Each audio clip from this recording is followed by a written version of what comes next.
Hello. Hi. Thank you for tuning in to this week. We had a very wonderful episode. We talk about week as usual. I went and did Gulma on the streets on behalf of Rashida. I'll never do that. It was a mistake. Tune in to listen to what I found. I'm never doing that again. Rashida came with her trivia. We talked about that. It was a fun one. I hope you enjoy it.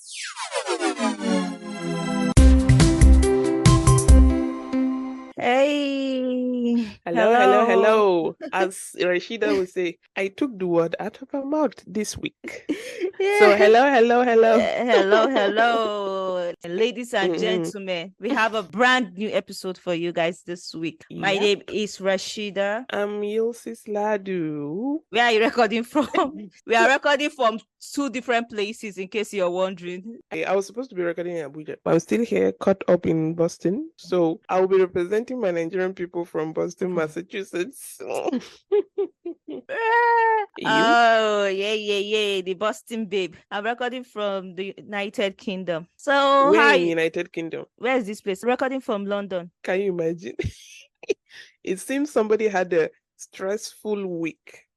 Hey, stressful. I was about to ask you, how did your week go? Fine. A bit stressful, but it was fine. Anything? Good. What was your highlight of the week? Well, it was my birthday week. Hey, happy birthday to you. Thank you so much. My birthday was on Wednesday, the 6th of September. I had fun. I was overwhelmed with the show of love, I had a very good morning sleep that day for some reason. It was a different kind of sleep, Rashida, for the fact that I even mentioned it. It was a different kind of sleep. But peaceful, alhamdulillah. I woke up to beautiful messages from loved ones wishing me happy birthday. That's sweet. Yeah, later that day we went for dinner at I think it's a Lebanese place. We had what's it called? Kofta sandwich. It was really nice, and that was the one I liked. And other things, did a lot of photo shoots with my phones, so not the professional one. Before Rashida said, So it was it was a beautiful week. To sum it up, yesterday I went for a massage. Somebody should not be jealous. Oh, I'm jealous. I wouldn't lie. When you sent me the place that you went for a massage, let me tell you, I wouldn't like it. I felt the jealousy shit that wanted to use me. I felt it to prepare you. Yeah. Let me tell you the truth. It worked because I felt a pinch. I wasn't that jealous. I was happy for you that you were going to have that massage and relax, but I felt something in my zuchi. I just do that shit. I drove shaitan away immediately. No, I've had different massages, but this one was different. It hit different. All the tension pressures from Nigeria. Somebody needed to press it away.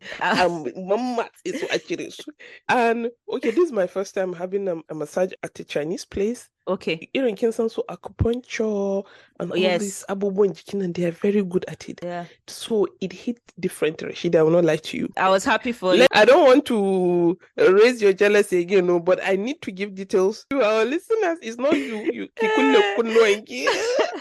No, I had, when I was done, it was in the evening, came home, prayed, had the deep, nice sleep. So my week was, wanted to be stressful, but fantastic. Yeah, that sounds like an amazing week. It was. Alhamdulillah. For another year. What about your own week? I'm sure you had a good one. No, I did not. My week. Let me tell you. In advance. my week was there was nothing, just that the school holiday is over and we're back to school. So it's not. Oh, yes, and when they say back to school, it's both the mother and the child that are going back to school. Yes. Oh my God. And for some reason, summer started summering. Oh, but you were actually complaining about the summer not summering now. Yes. And that's why we were on holiday. We needed the sun during the holiday. We needed summer to summer during holiday, and now that we have to go back to school everywhere, the sun is just boom. You need to go, it's shining, and you need to go back to school. You need to get out of the house when you need to get out of the house. So I'm not really happy about that one, but it will not last. I think when does spring, fall start? We are supposed to be in autumn, I think. Okay, wait. In the UK, they call it autumn. Yes. In the US, they call it fall or Okay. spring. They are confused. They will confuse themselves. It's not me. My sister, mu a Nigeria, muna da lokacin ruwa, kuma muna da lokacin rani, wanda muka sani kenan. All this spring, autumn, winter, duk gulma ne. It no concern me. And then dai gashi nan leaves have started falling. So in your fall will start. Before I pack my load and go back to Nigeria, fall, autumn, winter, be shape ni ba. Ba kwaci. Kin manta Hamatan. Allah sarki da Hamatan ɗinmu. Allah fiska ya fari. Leɓe ya bushe. Vaseline lokacin yake ciniki. My God, I'm screaming. The market will be booming. Abawa. I'm screaming. Kazame ba za a yi wanka ba. Oh my God. Oh my God. God. There's excuse. Akwai sanyi. So, muna da rani. Hamatan. Mene Hamatan da Hausa? Sorry, na manta. Listeners, don't disappoint your grandma too. She'll not come and visit you again. No, let me quickly Google it. No. Rashida, you will not fall her hand here. What is Hamatan in Hausa? Pull it up. What does it mean? I'm sure lots of people don't know. They would like to know this one. Oh, they know and they are disappointed that we don't know. It's Google said the Hausa word for Hamatan is hunturu. Oh, no. There's no. Oh, you didn't know. Know. Let us go together. Wait. Excuse me. I've heard that word before. I've heard it before. I wouldn't say I don't know it. I've heard that before. Hunturu. Okay. Nice to hear. Hunturu. So, the Hunturu period in Nigeria. Period in Nigeria. Yes. We have 3 seasons in Nigeria. There's the Harmattan, the Hunturu, the raining season, and then sunny period. Summer, sunny is the same thing. Yes. Anyway, today I came with a bit of violence. Not too much violence, but just a little bit of violence. You're not going to sum my birthday week with any violence. We are all for love, Rashida. We're all for love, but sometimes we need to sprinkle a bit of violence, just a little bit. I'll let you do that. All right, thank you. I'm the peacemaker. Oshe, peacemaker. When it's necessary. They don't know you. They think you are all soft and good. They don't know. What do you mean? What do I not mean? You know what I mean. I don't know what you mean. Miss Rashida, would you kindly elaborate? No, I'm not going to elaborate. The listeners will understand what I mean. Rashida, I'm going to sue you. Defamation of character. Defamation of character. My lord. Yeah, I'm coming with a bit of violence today. So I wanted to hear your take on like family members that feel the need to like say, oh, my uncle did not do this for me, my auntie did not do this for me, they have all the connections, they are not doing this for me, they are not doing that for me, this, people that that are entitled, that your uncle and your aunties should do relative in general. Relative it in could general. Be your sister, right? Or your brother. Most times you don't even look at the sisters, you don't look at the brothers, except if they are like big, and everybody's there's this age gap between you guys. Yes, except that. But like mostly it's aunties and uncles that get you didn't do this for me, you didn't do that for me. Because you just think, oh, I have an uncle working in so place, and I have an uncle that knows that is a commissioner, or he's working somewhere. I have an auntie that has all these connections. They are not finding jobs for me. They are not putting me in the right places. They are not making that one phone call. It's just one phone call. So what do you think about that? Well, 2 things. Maybe my own point of view or understanding of this will be different from yours. 1, this sense of entitlement that we have in Nigeria, I don't like it. Number 2, I'll elaborate 1 second. Number 2, I won't put off the blame from the uncles and aunties too.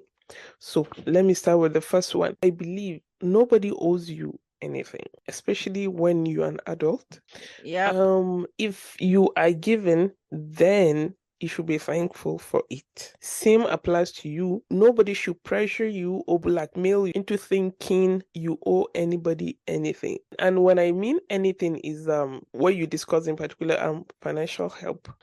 Number 2, the reason why I said I'll put the blame on the aunties and uncle is this. Me and you, when we're growing up, influential aunties or uncle, without even being asked, when they come, Are you not done with your university? No, I'll finish. Call me. Don't forget to call me. Oh, I'll put you some. So they start giving you that hope.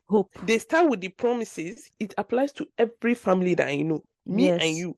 It's just that maybe perhaps me, I will not be like, look at this one. It's me you want to check. I will not take it serious. But other people take it serious. Number two, that uncle might actually be influential, and you know a lot of people, maybe not even in your family, that he has helped Kingani, that he has helped to secure jobs, given maybe capital to start a business and so on.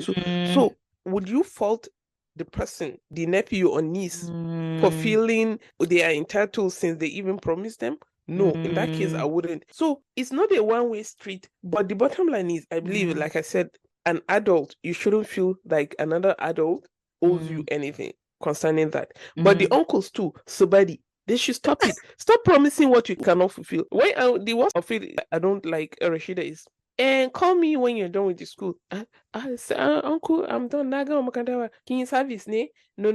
I've not done.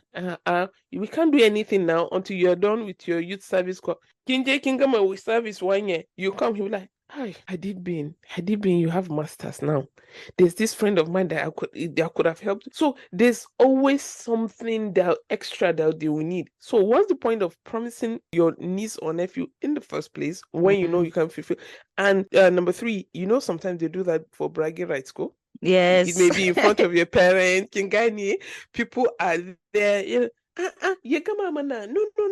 What do you think you're going to come out with? 2-1. Kind of that kind of Kingani bragging rights. Everybody be like, hi, Rashida is lucky. Oh, she's still in school, but they have already promised her work. You don't know the moment he leaves the house, maybe mama that he has forgotten. So the whole thing, there's enough blame to share. But my own is, don't come and feel entitled on top somebody else's money or anything to save yourself from the heartache. Just save yourself. That's what I think. I was one of those people that used to say, oh, but it's just one phone call. You are seeing this person. You are seeing that they've not got... It's actually just one phone call. So you're not wrong. You are seeing this person has not gotten this job. This person has finished. You know that the person has finished. You're looking at the person is looking at you. Just make this one phone call so that this person will get this job. Then, but when you come to sit down and you think about it, then you'll now see that this, your uncle or auntie, they don't owe you anything. The person that owes you something, maybe it's your parents. The job that your parents cannot find for you, why are you putting the pressure on your uncle or auntie to find the job for you? Rashida, left to me, I would say even our parents don't owe us that. Even your parents don't owe because they have sponsored your school. They've done their part. They've done their part actually. They've done any other thing is an added bonus. Any other thing, and definitely, if your parents can pull some strings without you even knowing, they will. If they can do it. But even your parents don't owe you. But when we're growing, Baba, this entitlement thing, is not healthy for ourselves, even because you have this high expectation, high hopes, then you are let down. In some cases you'll be depressed and all that. Or you would be having this bad blood towards your uncle or auntie when they don't owe you anything. And their children are not lucky it will affect their children because inherited family beef. Because it's rampant in Africa now. In Nigeria, let's talk about the one that we know, but I believe it's everywhere. I saw a video of someone that said that he has just promised his nephew an iPhone. That him too, he's not going to buy an iPhone because his father had promised to buy him a bicycle when he was younger. And I didn't.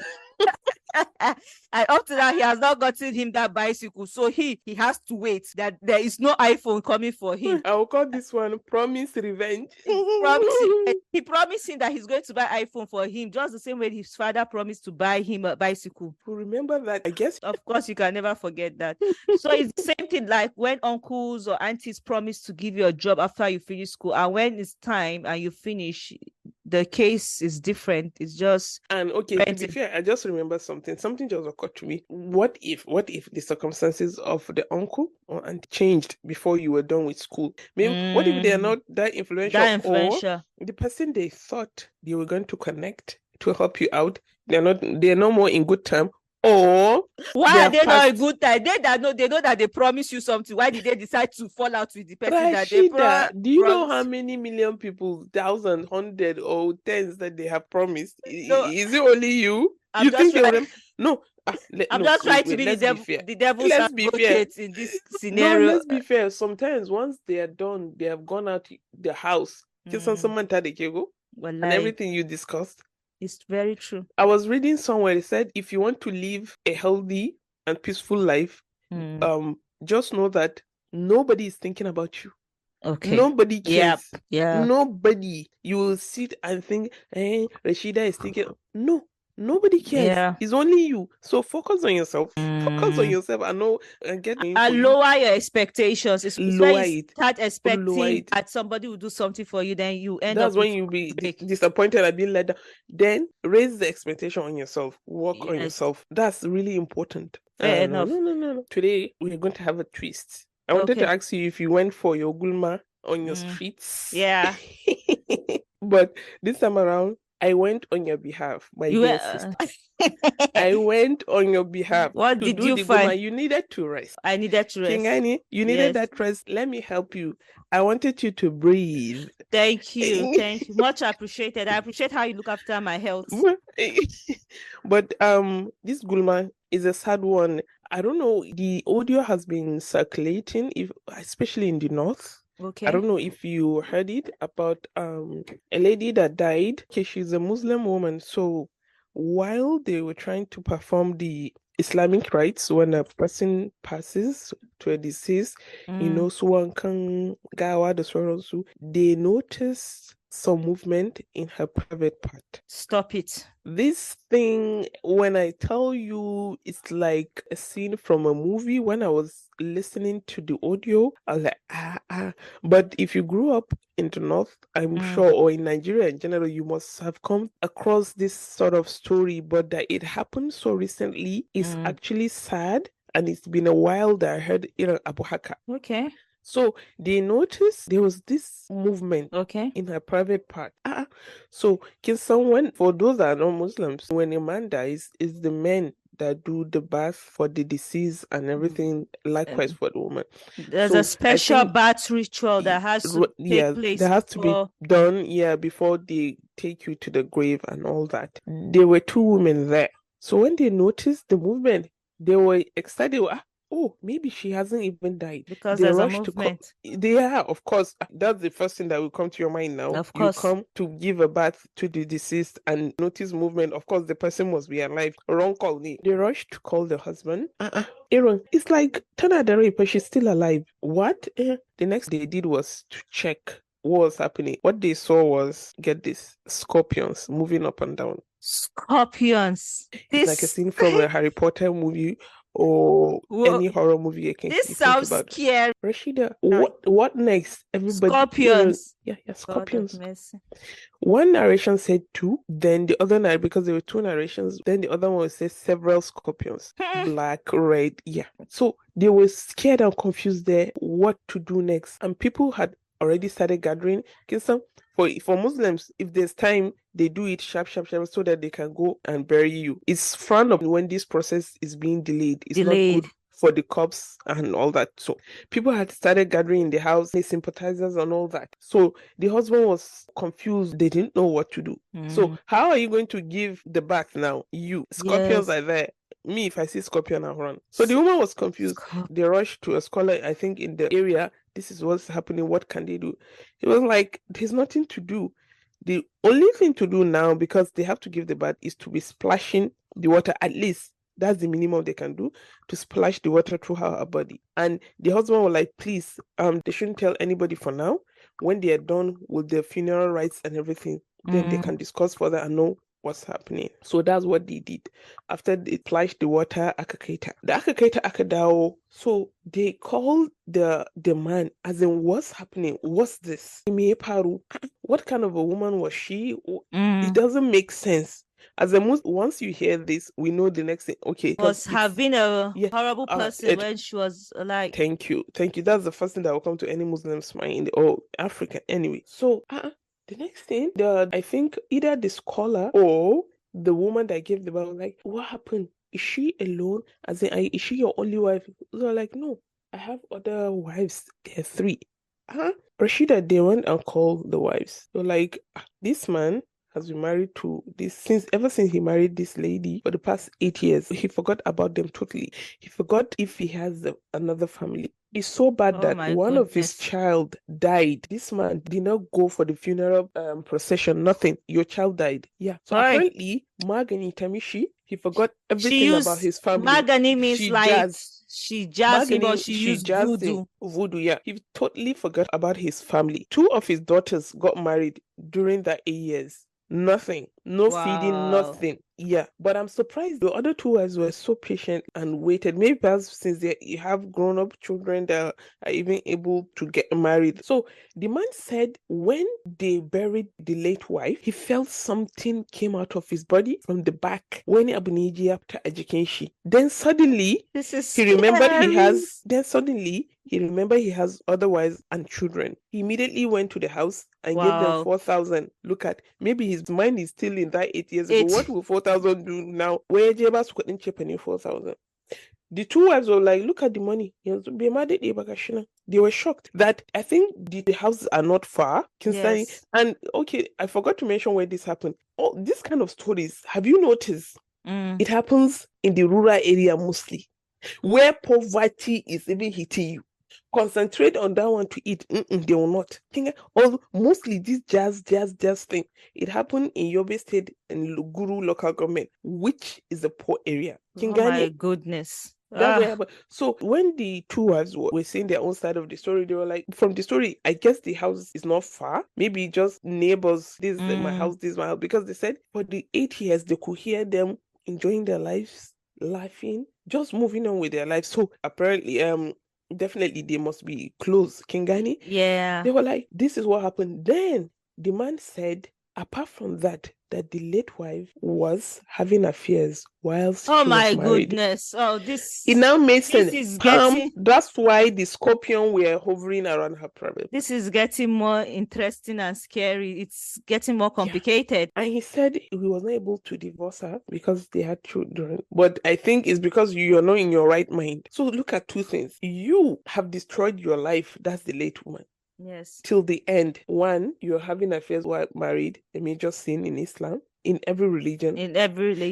Even if you're an atheist, it's not acceptable. Number 2, you went and did your jazz for a man to forget about his responsibility towards his family. Why did you marry? It's not by force. If Okuku no marry him now. So till the end, and look at what people witness. The 2 wives, one of them said it was that happy, but she'll never forgive the late wife. The other one said, she has to leave her with God, or God will judge her. Let her go and face whatever she did there. Yeah. So, so many thoughts were just running through my mind. Like, with everything that is happening in Nigeria, with all the suffering and stress, people still have mind. And I'm sure if you see this woman, you will never believe it. All this holier than thou, she be presenting herself as the holy. But it was really, really, really sad. It's been circulating. Kai, this Gulma, I think I will not go for any Gulma again. I'll leave it to it.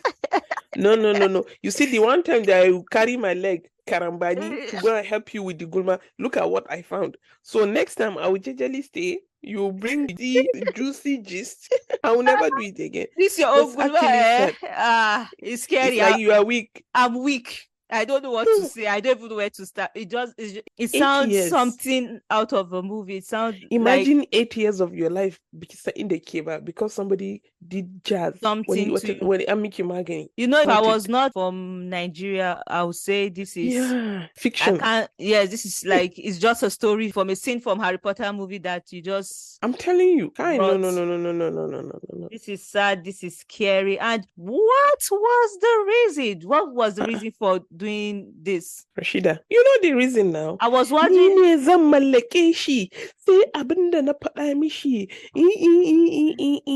Yes, now. This is due to she wants jealousy and you trying to be the number one. I don't even think it's worth it. Kai, no. It's sad. Now, what are you going to go and tell your God? That is it. Now you're dead, and that is the end of it. So how do you start describing what you did and what has just happened? May Allah have mercy on her soul. Because as Muslims, that's what what you wish everybody, because Yes. that's what you wish for yourself. But Yeah. it's sad. And can some matter that's this thing is prevalent now in the north. But her own case with the scorpion thing. Sorry, I forgot to add, when they came back from the funeral procession, Yeah. that they heard people saying that when they went to bury her in her grave, they saw snakes waiting already. Please stop it. Wallahi, Kijipa. Snakes that even if you're a terrible person, is when people leave. That's what we've been taught. Is when people leave that they will start appearing and all that. They were there already. I wonder, Masipan Kabari da Azaban Kabari, as we know it, is when they have buried you, your love have gone home. That's when they come. And that's what they teach us.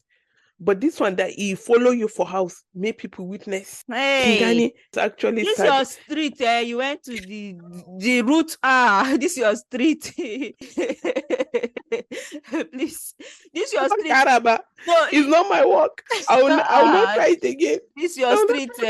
My conclusion to this story is that, you see, Allah still keeps sending signs to us, keep sending reminders that you should be careful and know what you're doing in this life, because these things, whether you believe the story or you don't believe the story, it's left to you, but the signs still keep coming. And for the story to go out, there's an atom of truth, whether you believe it or not. Something must have happened. If they have diluted it, if they have added some juice to it, but maybe there's an atom of truth. Well, I'm weak. Moving on. Wait, though, did you say what? You're not Yoruba because of the story. He shocked me. He shocked me. Oshida is now speaking Yoruba because of my sister. Don't worry, just take your gulma, your street, just handle that department. I will not be again. Please. He choke you. They bring gist. This one, he choke me. No, this one. Anyway, I think bottom line, my conclusion and what I've learned is good to be having these reminders anyway. Yes, it's a good reminder. It's not worth it. It's not worth it. Okay, it's not worth it. Did everything. You did all these things because of a man. You have died. Now you've died. Man. Left the man. It's not worth it. What next? Kingani, you see this self-love that is important. Yeah. Look at kiga halin da ta je ta sa kanta. Yeah. To gashi nan kin mutu kin bashi. That's it. You're dead, you're gone, and his life has continued. Life continues. Life continues. No. Da Allah mu fi karfin zukatan mu. Amen. Moving on. Please, we need something uplifting. This is not uplifting anything. Moving That's my problem with you. Today, I told you I came with violence today. So this person wrote and said, am I the asshole? It said, I want to call off my engagement because he didn't get me a ring. Okay. My boyfriend and I have been together for 4 years. 2 years ago, he proposed to me. The proposal was very spontaneous and in a public place. Say yes. I hate.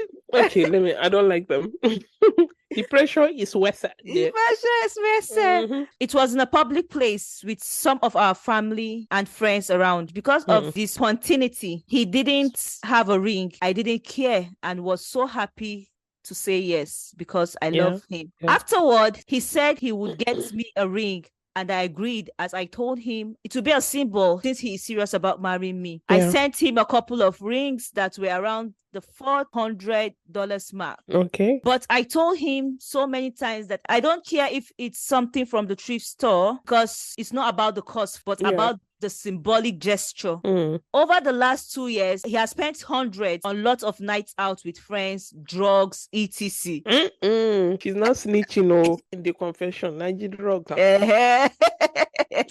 There are drugs involved now. And he still hasn't bought me a ring. For 2 years, he proposed and there's no ring. He has still not gotten me the ring. He calls me his fiancé all the time and often corrects me if I call him boyfriend and not fiancé. I still want to be with him. I don't want to call each other fiancé anymore and say we are engaged. I know he will be upset if I tell him this, and I know it's just material possession, but it still makes me feel sad and embarrassed. He hasn't bought me a ring of any kind. am I the asshole? Well, I don't think she is. Kinsan Mesa, for the fact that she's okay, definitely she's from the US or something because she's Yeah, talking about dollars as well as dollars. Yeah, the ring is a symbol of the engagement. yeah.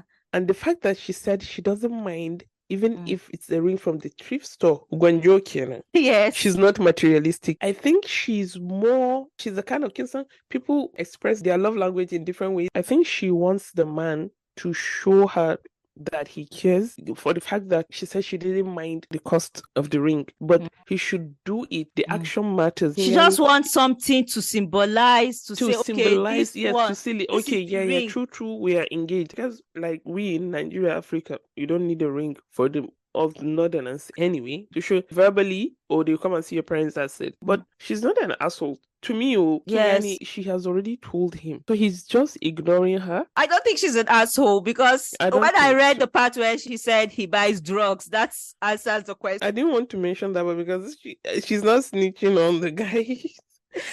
And somebody that does drugs, Rashida, you know that's where their money goes to. Because when I was reading it and I saw she said he spends and he buys drugs, I said, sister, that's where your answer is. Instead of buying your ring, using the money for your ring to buy drugs. That answers your question. I don't think you're the asshole for wanting to get a ring to symbolize it. If the ring is not there, then how do you call him your fiancé? These are things that matter a lot to you guys. For you to have even waited 2 years. Told him. Even like, don't get me a new one. I don't mind you going to the thrift store to get me a ring. She values the effort. Yes. So I don't think she's not an asshole. I don't think she's an asshole. She's not.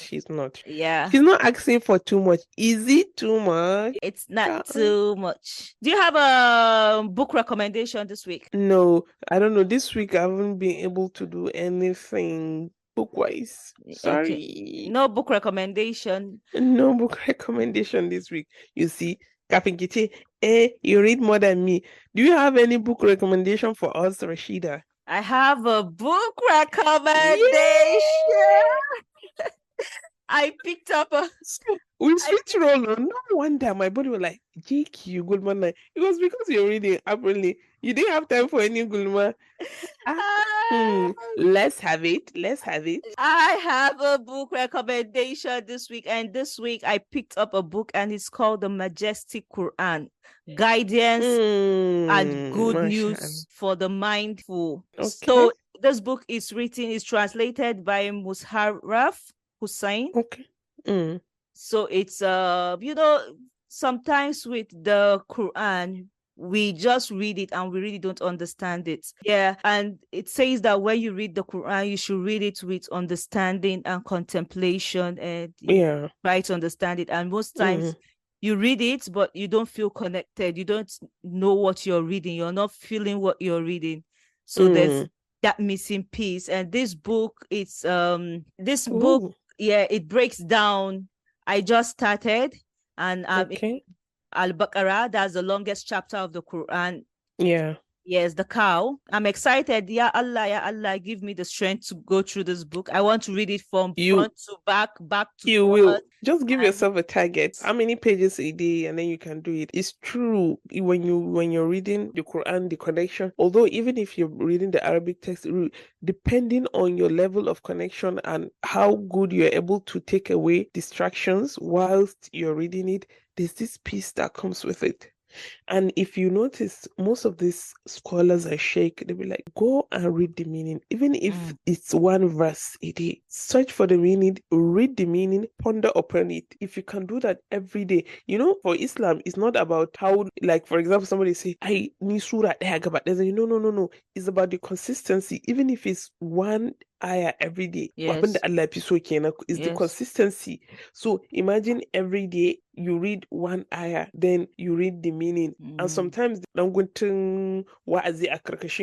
regarding the ayah, why Yes. Allah revealed this ayah, the story behind it and stuff. Yeah, Then that's really what I really want to understand you and know. understand. So I'm actually happy. I think I'll follow you on this one. The target I give myself to read the Quran, the Arabic every day, but the translation will make sense, even if it's one ayah. I really want to know what I'm reading, because everybody knows how to read the Arabic, but we don't know the meaning. We just read it, you read it, but we don't know what it actually means. And I think that's why the culture now is able to overshadow what the Quran teaches us. Saying, yeah, because most people know the Quran, they read it, but they don't know the meaning. And that's why it's easier for us to just follow culture and not actually what the Quran is saying. So I have taken it upon myself to really understand what the Quran means and the meaning, and then ponder about it and say, okay, this makes sense. And yes, just understand it properly. May Allah help us all. It's a really good one. Come on, everybody should do that, even if it's one ayah a day. Yeah. Yeah, even if it's one ayah a day. We are running out of time. But before we go, I have a trivia question this week. Can you guess the 10 countries with the most billionaires in 2023? In 2023? Yes. With the most billionaires? Yes. Should be the US. I said it's a trivia question. Name 10. Sorry. Okay, let me start with the most billionaires. Top 10. Yes. Top 10. Okay, with the most billionaires. Fast. Call them. So, yeah, US, in Qatar, no, not the UK. Yep, you put so much pressure on me, man. That is it. Yes. Trivia. Russia. Okay. How many did I get? 3, 4? You have said 3 now. The fourth one. Nice. Okay, the fourth one, I said Qatar, right? Yeah. Saudi. Okay. What next? Nigeria, they even had their own. We will not know. It's only Dangote at hotel. Okay, Nigeria 5. I have 5. Rashida, okay, you not pressure me. Okay. At number 10, we have Brazil with 51 billionaires. Number 9, we have United Kingdom with 52 billionaires. Number 8, we have Canada with 63 billionaires. Number 7, we have Italy with 64 billionaires. Number 6, we have Hong Kong with 66 billionaires. Okay, drum roll. At number 5, we have Russia with 105 billionaires.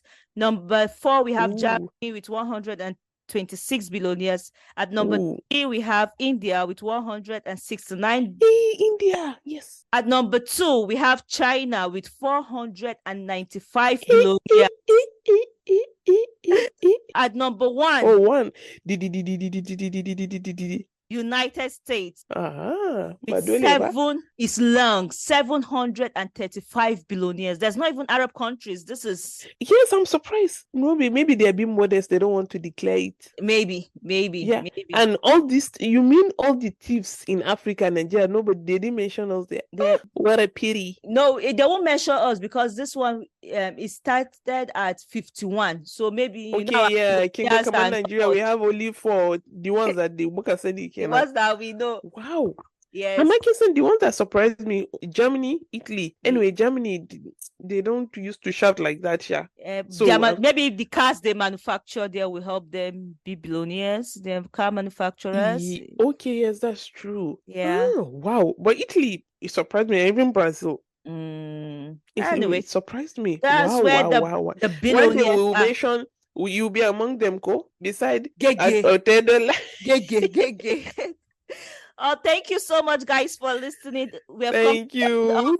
This beautiful episode of the Chilled Sisters. Thank you so much for listening. Make sure you follow us, like, share, comment, and give us your honest review. And anything you want to say it with your chest.